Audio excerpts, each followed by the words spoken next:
Hey guys, welcome to another movie review. Today we're gonna review the movie everyone's been talking about, X-Men Days of Future Past. But before I start this review, I just want to show you I'm still rocking my astonishing Wolverine shirt with the X belt printed on, and still rocking the old X belt buckle, which I enjoy and love. Now, what I'm going to do with this review, I'm going to change things around a little bit. I've been learning from several YouTubers, which I thank them a lot. They've taught me a lot, especially Grace Randolph, which is a very, very nice lady. I enjoy her work. I love what she does, and I really, really like her. So what I'm going to do now is the first part of the review is going to be spoiler-free. For those of you who don't like spoilers or haven't seen the movie or whatever. The second part of this video will contain spoilers. Not a lot of spoilers, but probably and possibly key spoilers, or spoilers about very specific aspects of the film. So, I'm going to start with the movie. Is it great? Yes. It's great. In my opinion, it's really, really great. I really enjoyed the movie, but it's not perfect. And probably the negative aspects I'm going to mention in this video are just nitpicking. But I'm sorry, I'm a hard critic or a harsh critic. That's just the way I am. I'm sorry if I'm too harsh on the movie or whatever. But the thing is, I want things done right, and if that is if what they're doing is something I like, even more so. So basically, let's face it, this movie was made to right the wrongs of past X-Men movies, whether it was X-Men 3 or X-Men First Class, which I never really liked much, but well, what can you do? Okay, don't expect a 100% comic book accurate movie, because they're never gonna make it. Never in a million years. At least not in our time, because sadly, film companies or whoever's responsible care more about the money they can make out of the movie than the actual movie itself. So that's why they don't make a lot of comic book accurate movies. They take some aspects of the movie and try to make them realistic. Maybe that's why they don't have such a comic book accurate movie. But that's not necessarily bad or good. That is entirely up to your consideration. Okay. All characters were great, past and future alike. Although I would have liked the future characters to have a lot more screen time. They have screen time, but not enough, in my opinion. Now, Bishop was definitely awesome. I would have liked more screen time for Bishop. Omar Sy was great as Bishop, but for some strange reason, and I can't really put my finger on it, whenever I say Bishop, I always think of Idris Elba. And actually, would have liked Idris Elba on the role. I don't know why, I just think he was made for that role. But nevertheless, Omar Sy makes a really great Bishop, but I would have liked him to have more screen time to see what he can do, or at least to see the full extent of his powers. And actually, I would have liked him to go back in time rather than Wolverine, because I think Wolverine is kind of getting overrated. He does everything in X-Men films. He's the big hero. Not that I don't like Hugh Jackman or the character. On the contrary, I like both of them. They're really, really great. And actually, Hugh Jackman is Wolverine. I couldn't think of another actor to play Wolverine. But let's face it, X-Men 3 should have been called Wolverine and the X-Men, because that's what it was. Alright? Anyway, Blink was super cute. Was really great. I fell in love with the character. Fan Bingbing is an awesome actress. I've seen her before. I've seen her in Iron Man 3. She's performing the surgery to remove the shrapnel from Tony's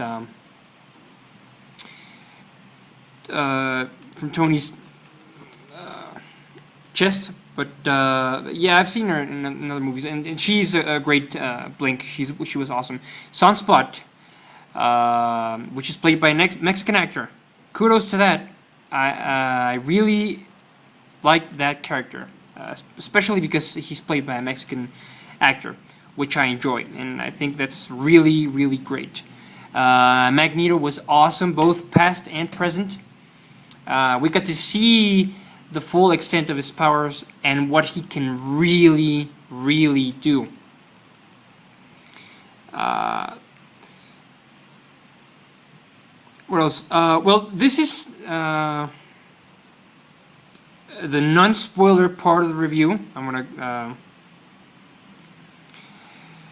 stop here. If you don't like spoilers or you haven't seen the movie, I suggest you pause this video or turn it off, go see the movie, and then come back to this video or watch another one of my videos, whatever. So this is it for non-spoilers. Now I'm going to start with spoilers up until this point. Now, for some strange reason, they show us in this film that Kitty Pryde can now send people back in time. They don't even talk about second mutations or whatever. They just throw it out there. They're just like, hey, guess what? Now Kitty Pryde can send you back in time. What the fuck is that? Couldn't it have been better if they created some kind of machine or some time portal device or some kind of fucking bracelet or something that sends you back in time, like in the animated series from the 90s?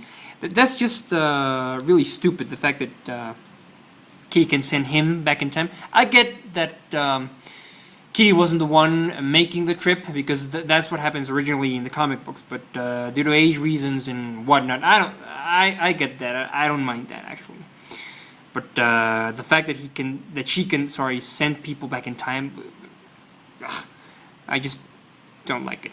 Now, there wasn't enough Rogue. I understand they cut her scenes a bit. You see her, but only in a brief period of time, probably like 5 seconds or less. But she's still there, which I think was really great. Now, a lot of previous X-Men members made their cameos, such as Colossus, the adult Beast, Fraser, makes his cameo as Beast as well, which was really great to see. Jean was there also. Cyclops was there, which was something that I really, really liked, because I like James Marsden as Cyclops, even though most people don't like him, or some people don't like him. I don't give a damn. I really like him as Cyclops, and I would like him to have more screen time in the next film. Well, first off, I would like him to be in X-Men Apocalypse, and then I would like him to have more screen time, because whether you like it or not, he's the leader of the X-Men. Always was, always will be. Now, I don't know if you've noticed this, but at the beginning of the film, which starts in the future, and at the end, which is at the future as well, there's a kid with white flash in his hair and brown hair. Could this possibly be Rogue's kid, or related to Rogue? Anyhow, I understand Rogue and Magneto have a kid in the Age of Apocalypse timeline, if I'm not mistaken. So, was this a wink or a glimpse of the next X-Men film? I don't know, but it was nice to see. Now, I don't know why the past incarnations of the X-Men didn't have their costumes on. Did film producers have anything against spandex or costumes? The only costumed character was Magneto, which was really cool, by the way. The whole scene where he picks up his helmet and everything, really, really great. I really enjoyed it. But yeah. Now, at the end credit scene, it was really nice to see Apocalypse was there, moving or actually building the pyramids, and his horsemen were there. But the fact that bothers me is just because you paint a guy's skin blue doesn't mean he's actually Apocalypse. Where are the black lips and the markings underneath his cheeks? I mean, if you're gonna do something, you gotta do it right. Again, I'm just nitpicking, but it's just my opinion. Overall, the movie was great, and the fact that makes this movie so great is nostalgia. That nostalgic feeling you get when you see the opening sequence or the opening credits with the whole atoms or DNA genetic codes rearranging and everything, and the whole music. It brought me back to the year 2000. And I mentioned the year 2000 because for me, X-Men 1 was the most memorable film out of all three. It was my favorite out of all three. So I felt like it was 2000 all over again. In fact, it was so nostalgic that as we speak, I'm searching for the actual movie to watch it online or to watch it on TV. I think I have it on DVD, but I'm not so sure. So yeah, it was so nostalgic that it makes me want to see the first X-Men film. And I think that's what it made it so great and so awesome.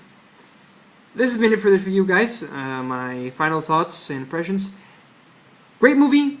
Not perfect, but really, really great nonetheless. Go watch it. If you're an X-Men fan, go watch it. And I think you'll really like it. Before I was seeing... before I went to see this movie, I just saw it today. I'm just getting home from the theater. I was afraid they'd screw this up, and I was pleasantly surprised. Sorry, that they didn't. To find out that they didn't. So, really great movie. Go watch it. You'll enjoy it. Well, at least I hope you do.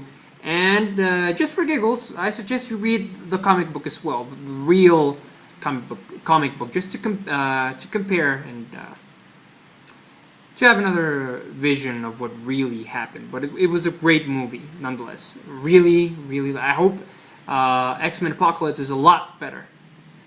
But it was really great. The Blackbird, before I forget, was really great. It had a bit of a redesign, but it's always nice to see the Blackbird. It's my favorite aircraft from the whole Marvel Universe, by the way. But thanks for watching, guys. Hope you enjoyed this review. Until next time, take care, and may the Force be with us all. Later.